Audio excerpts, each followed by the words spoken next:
नमस्कार दोस्तों, स्वागत है आप सभी का हमारे YouTube चैनल स्टडी पॉइंटर्स में।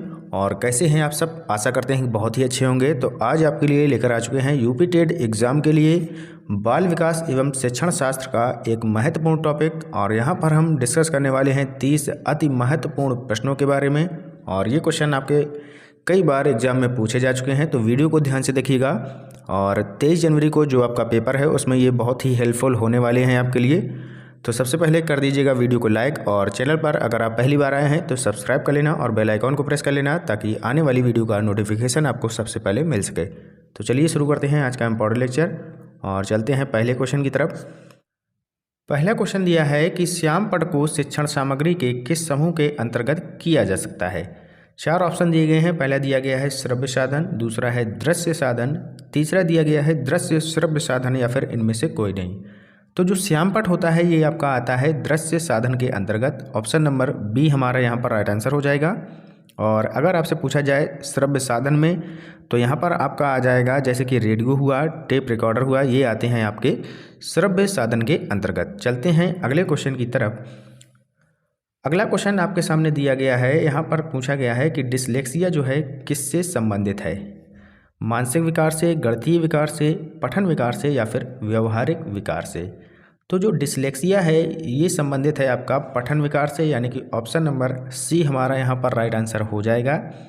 और अगर बात करें गणित विकार से, तो इसका होता है डिसकैलकुलिया। डिसकैलकुलिया, तो इसे भी आप याद रखिएगा, डिसकैलकुलिया होता है ये, और इम्पॉर्टेंट है आपके लिए। चलते हैं अगले क्वेश्चन की तरफ। अगला क्वेश्चन आपके सामने यहाँ पर दिया गया है, शिक्षा की किंडरगार्टन पद्धति का प्रतिपादन किसने किया था। तो यहाँ पर 4 ऑप्शन दिए गए हैं। तो जो किंडरगार्टन विधि है इसका प्रतिपादन किया था फ्रोबेल महोदय ने, यानी कि ऑप्शन नंबर सी हमारा यहाँ पर राइट आंसर हो जाएगा। और मांटेसरी जो है, तो मांटेसरी जो पद्धति है इसका प्रतिपादन किया था मारिया मांटेसरी ने। इन्हें भी आप याद रखिएगा। चलते हैं नेक्स्ट क्वेश्चन की तरफ। अगला क्वेश्चन आपके सामने यहाँ पर दिया गया है कि बच्चों के बौद्धिक विकास के 4 सुस्पष्ट स्तरों को किसके द्वारा पहचाना गया था। 4 ऑप्शन दिए गए हैं। पहला है कोहल वर्ग, दूसरा है एरिक्सन, तीसरा दिया है स्किनर, और चौथा दिया गया है पियाजे। तो ये जो है पियाजे जी के द्वारा यहाँ पर दिया गया था। तो ऑप्शन नंबर डी हमारा यहाँ पर राइट आंसर हो जाएगा। कोहल वर्ग ने यहाँ पर जो दिया था वो दिया था नैतिक विकास का सिद्धांत। एरिक्सन की अगर बात करें तो एरिक्सन ने यहाँ पर दिया था मनोसामाजिक सिद्धांत। और स्किनर का तो आपको पता ही होगा, क्रिया प्रसूत अनुबंधन का सिद्धांत यहाँ पर स्किनर के द्वारा दिया गया था। चलते हैं अगले क्वेश्चन की तरफ। क्वेश्चन नंबर 5 यहाँ पर पूछा गया है कि संवेग जो है व्यक्ति की उत्तेजित दशा है, यह कथन निम्न में से किसका है। तो ये कथन से क्वेश्चन आपका लिया गया है। किसका कथन है ये? पियाजे का, वुडवर्थ का, वैलेंटाइन का, या फिर रॉस का। तो अगर बात करें इसके सही उत्तर की, तो ये कथन है आपका वुडवर्थ का। ऑप्शन नंबर बी हमारा यहाँ पर राइट आंसर हो जाएगा। चलते हैं अगले क्वेश्चन की तरफ। अगला क्वेश्चन यहाँ पर आपसे पूछा गया है कि निम्नलिखित में से किस एक से शिशु के अधिगम को सहायता नहीं मिलती है। अनुकरण के द्वारा, अभिप्रेरणा के द्वारा, या फिर यहाँ पर टाइपिंग मिस्टेक है, ये स्कूल का बस्ता है, पूरा यहाँ पर नहीं लिख पाया है, तो ये है स्कूल का बस्ता। तो इसको आप यहाँ पर सही कर लीजिएगा। और या फिर पुरस्कार। तो जो है शिशु को जो है अधिगम में सहायता नहीं मिलती है, वो नहीं मिलती है स्कूल के बस्ते से। तो इसका इससे कोई भी संबंध नहीं है। तो ऑप्शन नंबर सी हमारा यहाँ पर सही उत्तर हो जाएगा, स्कूल का बस्ता इसका राइट आंसर हो जाएगा। चलते हैं अगले क्वेश्चन की तरफ। अगला क्वेश्चन आपके सामने यहाँ पर पूछा गया है कि अधिगम क्षमता निम्नलिखित में से किससे प्रभावित नहीं होती है। आनुवांशिकता से, वातावरण से, प्रशिक्षण से, या फिर राष्ट्रीयता से। तो ये जो है प्रभावित होती है किनसे? आनुवांशिकता से भी प्रभावित होती है, वातावरण से भी प्रभावित होती है, प्रशिक्षण से भी प्रभावित होती है, लेकिन राष्ट्रीयता से ये जो है प्रभावित नहीं होती है। तो ऑप्शन नंबर डी इसका राइट आंसर हो जाएगा। चलते हैं क्वेश्चन नंबर 8 की तरफ। यहाँ पर पूछा गया है कि पियाजे मुख्यतः किस क्षेत्र में योगदान के लिए जाने जाते हैं। तो बहुत ही सिंपल क्वेश्चन है। यहाँ पर आपको बताना है कि पियाजे जो है किस में जो है इनका जो है योगदान रहा है। तो इनका योगदान जो रहा है वो है ज्ञानात्मक विकास क्षेत्र, यानी कि ऑप्शन नंबर बी इसका राइट आंसर हो जाएगा। चलते हैं अगले क्वेश्चन की तरफ। अगला क्वेश्चन आपके सामने आ चुका है। यहाँ पर पूछा गया है कि शारीरिक वृद्धि और विकास को क्या कहते हैं। तत्परता कहते हैं, गतिशीलता, अभिवृद्धि या फिर आनुवांशिकता। तो जो शारीरिक वृद्धि और विकास यानी कि दोनों यहाँ पर दिया गया है, वृद्धि और विकास, तो इसका संबंध होता है अभिवृद्धि से, यानी कि option number C will be your right answer. चलते हैं अगले क्वेश्चन की तरफ। अगला क्वेश्चन आपके सामने दिया गया है, आत्म केंद्रित व्यक्ति होता है। तो ये जो है आत्म केंद्रित व्यक्ति कैसा होता है ये आपको बताना है। अंतर्मुखी, बहिर्मुखी, उभयमुखी या फिर इनमें से कोई नहीं। तो जो आत्म केंद्रित व्यक्ति होता है ये आपका होता है अंतर्मुखी, यानी कि ऑप्शन नंबर ए हमारा यहाँ पर राइट आंसर हो जाएगा। चलते हैं अगले क्वेश्चन की तरफ। अगला क्वेश्चन आपसे क्या पूछ रहा है, यहाँ पर दिया गया है कि अनुभव द्वारा व्यवहार में परिवर्तन क्या कहलाता है। स्मृति, सीखना, प्रेरणा या फिर चिंतन।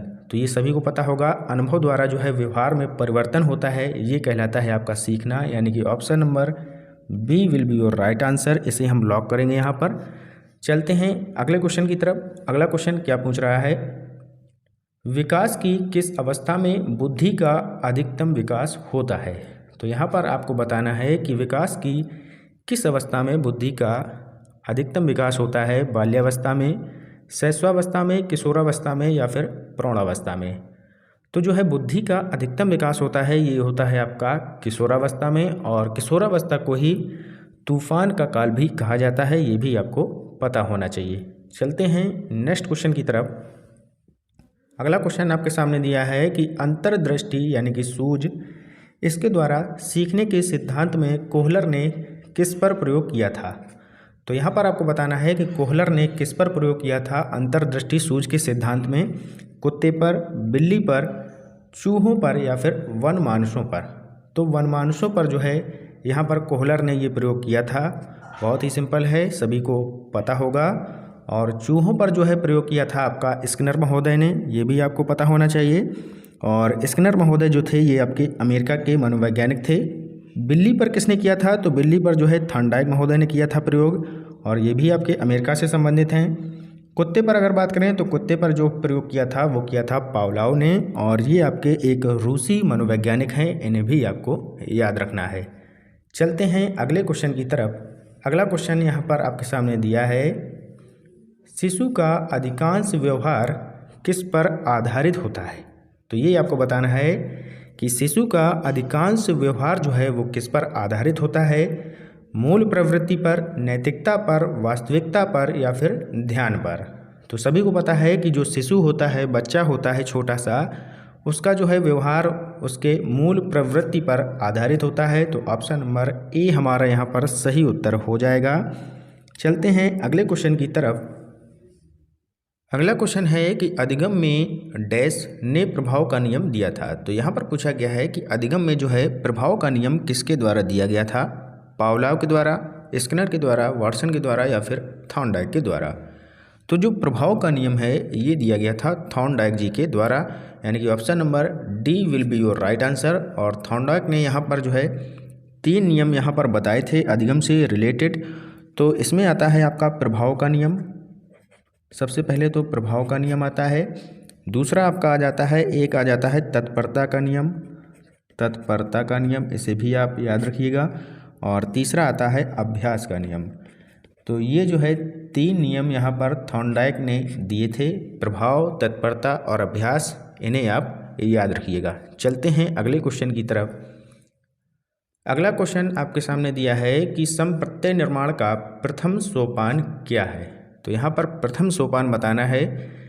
तो यहाँ पर 4 ऑप्शन दिए गए हैं, सामान्यीकरण, विभेदीकरण, प्रत्यक्षीकरण और पृथक्करण। तो अगर बात करें संप्रत्यय की, तो जो संप्रत्यय का अर्थ होता है ये होता है कि समानता या असमानता के आधार पर वस्तुओं के जो वर्गीकृत करने की प्रक्रिया है इसे ही हम संप्रत्यय कहते हैं। तो इसका जो प्रथम सोपान होता है ये होता है आपका प्रत्यक्षीकरण, यानी कि ऑप्शन नंबर सी यहाँ पर राइट आंसर हो जाएगा। तो पहला सोपान आपका होता है प्रत्यक्षीकरण, और जो दूसरा होता है ये आपका होता है विभेदीकरण, इसे भी आप याद रखिएगा। तीसरा सोपान आता है आपका पृथक्करण, और चौथा है आपका सामान्यीकरण। तो इसका आप क्रम यहाँ पर याद रखिएगा। पहला आता है प्रत्यक्षीकरण, दूसरा विभेदीकरण, तीसरा पृथक्करण और चौथा आता है सामान्यीकरण। चलते हैं अगले क्वेश्चन की तरफ। अगला क्वेश्चन है अंतर्मुखी, बहिर्मुखी तथा उभयमुखी व्यक्तित्व का वर्गीकरण किसके द्वारा किया गया था। यहाँ पर 4 ऑप्शन दिए गए हैं, सही उत्तर का आपको चयन करना है। तो ये दिया गया था युंग महोदय के द्वारा, तो ऑप्शन नंबर बी यहाँ पर राइट आंसर हो जाएगा।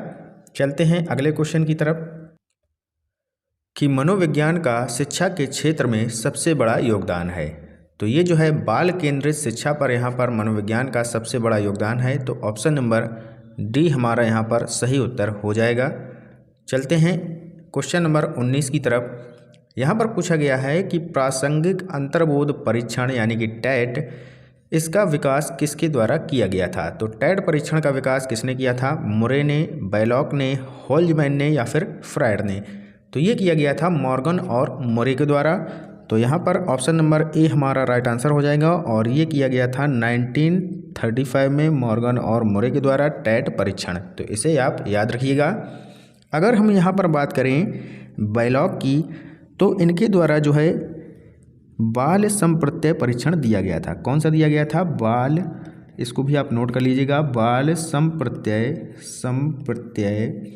परीक्षण। तो बाल संप्रत्यय परीक्षण जो है ये दिया गया था बैलॉक के द्वारा और ये दिया गया था आपका 1948 में, 1948, इसको भी आप नोट कर लीजिएगा, इम्पॉर्टेंट है। और अगर बात करें होल्जमैन की, तो होल्जमैन के द्वारा जो है दूसरा स्थायी धब्बा परीक्षण ये दिया गया था 1961 में, इसे भी आप नोट कर लीजिएगा। और फ्रायड की अगर बात करें तो फ्रायड ने जो है मनोविश्लेषणात्मक सिद्धांत दिया था, तो इन्हें भी आप याद रखिएगा। चलते हैं अगले क्वेश्चन की तरफ। अगला क्वेश्चन है क्रिया प्रसूत अनुकूलन सिद्धांत का प्रतिपादन किसने किया था। पावलोव ने, स्किनर ने, थॉर्नडाइक ने या फिर कोहलर ने। तो अगर बात करें क्रिया प्रसूत अनुकूलन सिद्धांत की, तो इसका प्रतिपादन किया था स्किनर महोदय ने, यानी कि ऑप्शन नंबर बी हमारा यहाँ पर राइट आंसर हो जाएगा। चलते हैं नेक्स्ट क्वेश्चन की तरफ। अगला क्वेश्चन है क्रोध व भय प्रकार है, किसका एक प्रकार है ये, अभिप्रेरणा का, परिकल्पना का, संवेग का या फिर प्रत्यक्षीकरण का। तो ये तो सिंपल क्वेश्चन है। क्रोध और भय जो है ये आपका संवेग का एक प्रकार है, तो ऑप्शन नंबर सी हमारा यहाँ पर राइट आंसर हो जाएगा। और मैकडूगल के द्वारा जो है 14 संवेग बताए गए हैं, तो इन्हें भी आप याद रखिएगा। चलते हैं अगले क्वेश्चन की तरफ। अगला क्वेश्चन आपके सामने आ चुका है।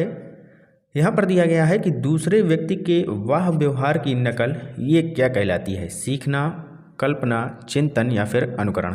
तो ये कहलाता है अनुकरण। अनुकरण क्या होता है, दूसरे व्यक्तियों के जो वाह व्यवहार हैं उनकी नकल करना ही अनुकरण कहलाता है। तो ऑप्शन नंबर डी हमारा यहाँ पर राइट आंसर हो जाएगा। चलते हैं अगले क्वेश्चन की तरफ।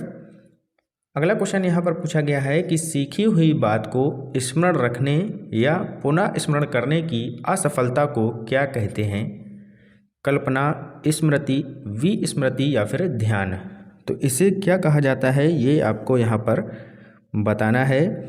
तो अगर बात करें इसके राइट आंसर की, तो ये कहलाता है विस्मृति, यानी कि ऑप्शन नंबर सी हमारा यहाँ पर राइट आंसर हो जाएगा। चलते हैं अगले क्वेश्चन की तरफ।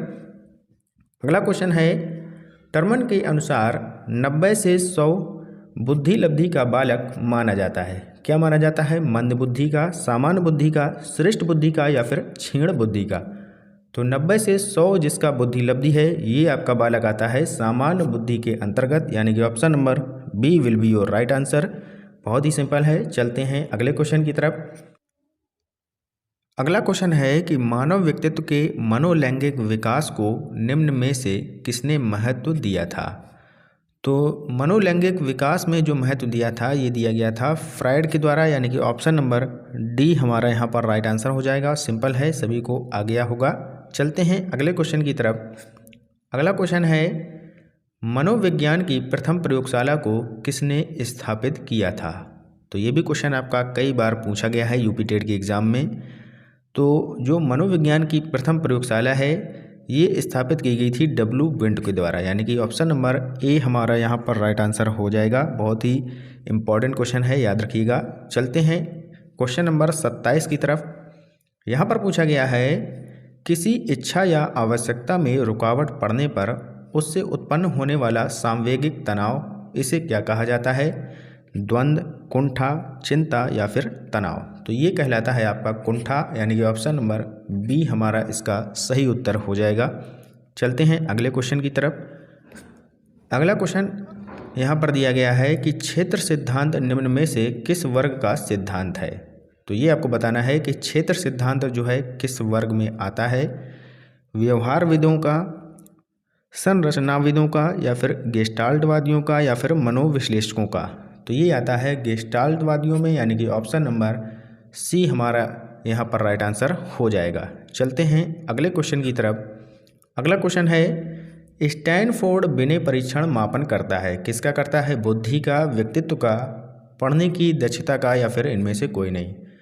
तो जो स्टैनफोर्ड विनय परीक्षण है ये मापन करता है बुद्धि का, तो ऑप्शन नंबर ए हमारा यहाँ पर राइट आंसर हो जाएगा। इंपॉर्टेंट क्वेश्चन है, इसे भी आप याद रखिएगा। चलते हैं आज के अंतिम क्वेश्चन की तरफ। यहाँ पूछा गया है कि 8 वर्ष के सुधीर की मानसिक आयु 10 वर्ष है, उसकी बुद्धि लब्धि कितनी है? तो इसको हमें हल करना होगा। यहाँ पर आपको एक फार्मूला पता होना चाहिए बुद्धि लब्धि का। तो बुद्धि लब्धि बराबर क्या होता है? बुद्धि लब्धि का एक फार्मूला जो होता है ये होता है बुद्धि लब्धि बराबर मानसिक आयु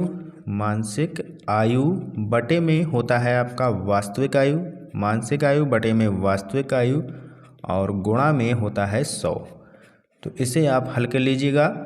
बुद्धि लब्धि हमें निकालना है, तो इसको हम बराबर कर देंगे। मानसिक आयु कितनी दी गई है? 10 वर्ष दी गई है, तो इससे लिख देंगे 10 वर्ष, बटे में वास्तविक आयु जो है वो है 8 वर्ष, तो 8 लिख देंगे, और गुणे में लिख देंगे यहाँ पर 100।